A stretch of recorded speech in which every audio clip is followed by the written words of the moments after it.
그다음 뭐 차 얘기 마지막으로 이제 마무리 좀 하죠. 과연 자 저희가 지지난 방송 때 그러니까 스페셜 전방 정기 방송 때 과연 일론 머스크는 닥터 몰라에게 제대로 된 모델 3를 주었나 썩은 모델 3를 주었나 라는 그 약간 좀 클리프행어에서 끝났는데 다음 시즌을 계속하도록 하죠. 이제 얼마나 됐죠? 한 2주 되셨나요? 이제 사신지? 네, 뭐 인도를 잠시만요. 받으신지? 인도 받은 지가 인도를 18일 날 받았으니까 2주하고 며칠 더 지났네요. 네, 2주하고 한 3, 4일. 그러니까 2주 반 정도 지났다 하죠. 네, 2주 반 정도 지났는데 자, 여태까지는 어떤 것 같습니까? 썩었나요? 아니면 그 이후로 또 결함 있었나요? 차량 자체 단차는 아마 다 보셨을 거고 단차가 예. 어디 있는지 정도는. 예. 근데 뭐, 이제 보면 전체적으로 단차 자체는 거기밖에 없다는데 만족했고요. 여기 이 선으로 끝난 게 어디야? 약간 그런 느낌. 음. 예. 아니 이 정도면 테슬라 그래도 치고는 매우 생각보단 좋다. 양호한데. 예. 음. 그리고 이제 근데 이제 하나 지금 거슬리는 거는 AS를 잡아놨는데 벌써요? 딸그럭거리는 소리가 어디서 나요? 근데 그거 어딘지 모르겠어. 네. 그 단차도 잡아준대요? 아니요, 단차도 잡아달라고 일단 예약은 해놨어요. 그러니까 안 잡아주는 걸로 알긴 하는데 뭐 네. 하여튼 이게 가서 우기면 잡아줄 때도 있대요. 좀 하나는 심하긴 심하더라고요. 그래서 음. 이거는 해줘야 되지 않나 싶어서. 예. 그래서 이제 그거랑 해서 지금 이제 7월 16일에 서비스 예약을 해놨고요. 아직도 한 1주 좀 넘게 남았구나. 한 열흘 넘게 남았네. 네. 와우. 네, 그래서 이제 그거는 됐고 이제 차량 전체적인 그거를 하면 지금까지 일단 벌써 1,500km 정도 탔어요. 뭐 대구 한번 갔다 오면 거의 뭐 키로수가 엄청 500이죠. 뛰니까. 뭐, 예. 네. 그래서 저는 뭐 지금까지는 일단 돈 내고 충전을 한 번도 안 했어요. 아직까지 뭐 슈퍼차저가 슈퍼차저가 아직까지는 무료거든요. 우리나라에서는.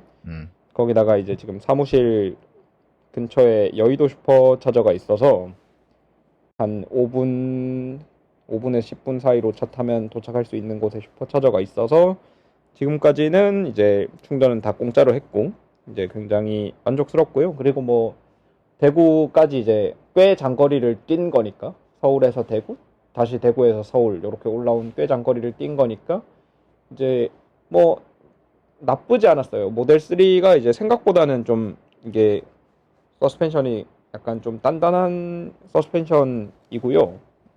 뭐 승차감이 막 엄청 안 좋다 이런 건 아닌 것 같고 처음에 걱정을 많이 했었는데 이게 승차감이 안 좋다기보다는 서스펜션이 약간 스포티하게 세팅이 된 것 같아요. 부드러운 그러니까 잘 깔린 이제 새로 깔린 노면 위를 이렇게 갈 때는 구름 타는 기분이거든요. 정말 엄청나게 부드럽고 근데 또 이제 노면 상태가 안 좋은 곳에 가면 그 노면을 또 그대로 읽어주고 뭐 약간 그런 정도. 그러니까 요거는 호불호가 좀 갈릴 수 있을 것 같아요. 요 부분은. 근데 어쨌든 저는 만족했고 그리고 뭐 밟았을 때 잘 나가는 거 요런 거는 다 이제 원래 알고 샀고 그리고 직접 써봐도 만족스럽고 이게 추월 같은 걸 해야 될 때 뭐 앞에 저속 차량이 있어서 추월을 해야 될 때 그 추월을 굉장히 빠르고 안전하게 마칠 수 있는 뭐 요런 것들도 있고 뭐 어쨌든 이 가격대 치고는 뭐 운동 성능은 상당히 만족스럽고요. 그래요. 뭐 근데 어쨌든 타면서 뭐 생각을 좀 많이 하게 되더라고요. 뭐 전기차가 뭐 앞으로 어떻게 해야 될지 뭐 그런 생각을 하다 보니까 아까 제가 요 앞에서 말씀드렸던 그런 생각을 했었던 거고 장거리 뛸 때 오토파일럿을 써봤는데 확실히 편해요. 이제는 이거 없이는 장거리 운전 못할 것 같다는 생각이 들 정도로 편한데 요게 특히 고속도로에 올라가면 오토파일럿 내비게이션이란 걸 킬 수 있는데 그게 굉장히 편해요. 이게 쭉 이렇게 가면 얘가 이제 앞차 세팅된 속도보다 앞차가 느리게 가고 있으면 그 앞차를 알아서 추월하고요. 2차로에서 달리다가 1차로로 가서 이제 다시 2차로로 내려가고 근데 이제 그 앞차 바로 앞에 앞차가 있으면 그 안으로 그 앞차가 제 속도보다 빠르게 가고 있으면 그 사이로 끼어 들어가고요. 그 앞차가 제가 세팅해 놓은 속도보다 느리게 가고 있으면 걔까지 앞지른 다음에 돌아가고, 그러니까 완전 생각 없이 운전하진 않더라고요. 이렇게 쓱 돌아가는 거, 그리고 뭐 열심히 관찰을 해봤더니 이제 그 출구 빠져나가기 전에 이제 이렇게 싹싹 이렇게 차선 미리 바꿔서 원하는 출구로 싹 빠져나가고, 그리고 이게 인터체인지가 고속도로랑 고속도로를 잇는 게 인터체인지죠? 그건 정시현이요. 아, JC인가요, 그게? 네. 그건 아, 네. 인터체인지는 아예 그 도로가 바뀌는 건가요? 고속도로에서 그냥 국도가 나가는 바뀌고. 거예요. 나들목 나가는 거예요. 네. 그러면 이제 JC 같은 데서는 그 내비게이션 오토파일럿이 똑바로 동작을 해서 자기가 알아서 빠져나가서 다음 고속도로까지 그냥 올라가요. 타요. 그거는 굉장히 훌륭하다고 생각을 했고, 근데 이제 문제는 그 빠져나갈 때 얘가 속도가 제각각이에요. 어떨 때는 그 고속도로 달리던 속도 그대로 거기로 진입하는 경우도 있고, 어떨 때는 이제 속도를 살살 낮추면서 진입을 하는 경우가 있는데, 둘 다 약간 좀 문제가 있어요. 고속도로 달리던 속도 그대로 거기 진입하면 제가 너무 무서워서 그걸 꺼버리고요.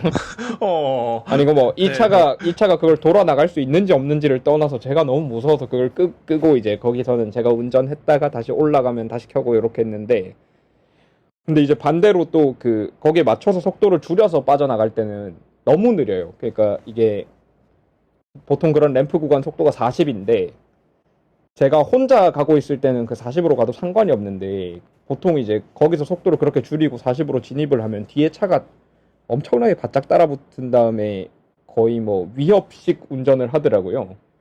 그러면 이제 그럴 때는 또 다시 제가 제어권을 가져와서 살짝 더 그 빠르게 거기를 빠져나가지고 뭐 이런 식으로 운용을 하는데, 뭐 전체적으로는 굉장히 편했어요. 그러니까 예전에는 물론 그 내비게이션이 제대로 그 내비게이션이 고속도로에서 쓰기에는 나쁘지 않아요. 그러니까 속도 제한 같은 걸 이상하게 보긴 하는데 그거는 이제 시내 주행 같은 거 할 때 크게 문제가 되는 부분이고, 고속도로는 속도 제한이 110 아니면 100이잖아요. 그래서 그러니까 뭐 그냥 그 속도로 딱 맞춰놓고 운행을 하고 있으면 뭐 100 가다가 뭐 이제 110으로 바뀌었네? 110 올리고 운행하고, 그리고 또 110으로 가다 다시 100 바뀌었네? 100 내려주고 운행하고, 뭐 그렇게 하면 얘가 그 과속 카메라 이상하게 잡아주는 건 전혀 문제가 안 되고요. 근데 이제 그 내비게이션이 문제가 되는 건 시내, 최근에 이제 60도로들이 50으로 속도가 50으로 바뀌고, 내려갔죠. 예, 예, 예. 70도로들이 60으로 바뀌고 80도로들이 70으로 바뀌고 이런 식으로 이게 많이 바뀌었는데 그거 업데이트가 하나도 안 돼 있어요. 그래서 시내에서 주행할 때는 그 내비게이션이 좀 불편한데, 고속도로에 올라가면 사실 고속도로는 뭐 여기서 우회전 해야 되고 좌회전 해야 되고 이런 것도 없고 쭉 가는 거고, 어떤 구간에서 빠져나가고 그 정도만 이제 내비게이션을 해주면 되잖아요. 그래서 이제 거기에는 전혀 불만이 없었고, 내비게이션 자체에는 불만이 있지만 고속도로 위에 올라간 상태에서 이 내비게이션은 불만이 없었고, 밑에 T맵도 똑같이 켜놓고 운행을 해봤는데 똑같이 안내를 해주더라고요. 그래서 그거는 크게 불만이 없었어요. 근데 이제 그리고 요게 오토파일럿이라고 이름 지은 것도 제가 뭐 구매해서 쓰기 전까지는 야 이게 오토파일럿이라고 해놓으니까 사람들이 자꾸 그 막 이게 다 해주는 줄 알고 착각을 해가지고 뭐 이렇게 하니까 인마들이 이거를 너무 좀 고지도 제대로 안 하고 이렇게 해서 여러 가지 사고들이 생기는 게 아닌가 했는데, 그렇게 말하면 그 차를 몬 사람이 그냥 사실 그런 주장은 차를 몬 사람의 책임 회피성 주장이라고 봐야 될 것 같아요. 그 실제로 이제 타 보니까 오토파일럿 기능을 활성화할 때 경고창이 뜨고요. 그러니까 아예 그 차를 받고 오토파일럿 기능을 켤 때 요거는 이런 기능이고 반드시 그거에 따라 준수해야 되고 당신이 언제든 이거 제한권에 가져올, 그러니까 그거는 바보가 아니면, 그러니까 면허라는 걸 딴 사람이면 글을 읽을 수 있는 사람일 테고 교통법규라는 걸 아는 사람일 테고, 어쨌든 그 면허를 가진 사람이면 그거를 헷갈릴 수는 없을 것 같아요. 보니까 그거는 이제 그 사람들이 잘못한 거지. 그러니까 졸음 운전이나 음주 운전 같은 그런 케이스인 거죠. 그렇죠. 졸음운전이나 음주운전을 했다고 차에 그 잘못을 지울 순 없잖아요. 너 왜 졸음운전하는데 방지하지 못했니? 너 왜 음주운전하는데 방지하지 못했니?라고 차의 잘못을 지울 수는 없는 거잖아요. 비슷한 맥락이라고 봐도 될 것 같아요. 근데 뭐 지금은 그런데 옛날에는 제가 알기로는 소프트웨어 업데이트 전엔 그런 게 없었던 걸로 알아요. 그래서 그러니까 애초에 얘네들이 그러니까 뭐 머스크인지 아니면 그 테슬라의 엔지니어링 팀이 그렇게 생각한 건지 그런 건 모르겠는데 아마 나중에 그렇게 사고가 실제로 일어나니까 나중에 추가를 한 걸로 알거든요. 그런 거를. 그래서 그거는 뭐 생각이 없었던 거고. 예, 오토파일럿이라는 이름을 만들고 그렇게 홍보를 시작했을 때 당시에는 정말 생각이 없었던 게 맞는 것 같아요. 테슬라가. 예. 그래 그거는 있는 것 같습니다. 그리고 뭐 오토파일럿이라는 이름도 몰다 보니까 잘 지은 것 같다는 생각은 들더라고요. 그러니까 항공기 마케팅은 잘했죠. 그러니까 근데 이게 또 구분돼야 될 게 있긴 해요. 이게 오토파일럿의 기능의 일부냐 아니면 FSD의 기능의 일부냐. 그러니까 FSD 오토파일럿 기본에는 예를 들어서 내비게이션 그거는 빠진다고 들었거든요. 예, 내비게이션 없고 FSD, 차선 변경 없고. 예. 그러니까. 근데 어쨌든 오토파일럿을 운용하면서 요거를 잘 쓰면 오히려 더 안전하게 운전할 수 있겠다는 생각이 들더라고요. 그러니까 왜냐하면 제가 이제 쭉 차선 변경 같은 걸 할 때도 이 오토파일럿이 하는데 제가 깜빡이를 넣으면 오토파일럿이 차선 변경을 해줘요. 근데 이제 평소에 차선 변경을 할 때는 제가 전방 주시를 반드시 해야 되니까 전방 주시를 하면서 그 사이드 미러 통해서 후방 그 내가 들어갈 쪽 후방 상황을 어느 정도 파악을 하고 그리고 들어가기 직전에 숄더 체크하면서 들어가는 뭐 이런 식으로 되는 건데 어쨌든 그 과정에서 잠깐 시선을 뺏기는 동안 이제 전방 주시가 완전 전방만 보고 있을 때보다는 소홀해질 수밖에 없는 거고 그리고 반대로 이제 요 전방 주시를 계속 해야 되기 때문에 잠깐 후방을 보는 정도에 그쳐야 되는데 오토파일럿이 켜진 상태에서 요거는 FSD 기능입니다. 예, 그 깜빡이 넣었을 때 차선 변경하는 건 FSD 기능인데 오토파일럿 켜진 상태에서 그러면 이제 얘가 일단 전방 주시를 기본적으로 해주는 거니까 후방을 좀 더 자세하게 보고 그 다음에 제가 한번 확인을 한 다음에 요걸 넣으면 얘가 차가 한 번 더 확인을 하겠죠 당연히 차 시스템도 한번 확인을 하고 요렇게 더블 체크 가면서 들어가는 거니까 그런 제대로만 사용하면 오히려 더 안전한 그렇죠. 운전을 할 수 있는 좋은 시스템이더라고요. 그러니까 문제는 딱 진짜 부기장이랑 같이 운전하는 느낌이었어요. 그러니까 뭐 제가 실제로 그걸 경험해 보진 않았지만 제가 원할 때 이제 통제권을 가져오고 평소에는 얘가 잘 하고 뭐 요런 그 느낌이 그래서 얘들이 오토파일럿이라고 이름을 지었나 보다 요런 느낌이 들 정도로 그 경험은 만족스럽긴 하더라고요. 뭐 그렇죠.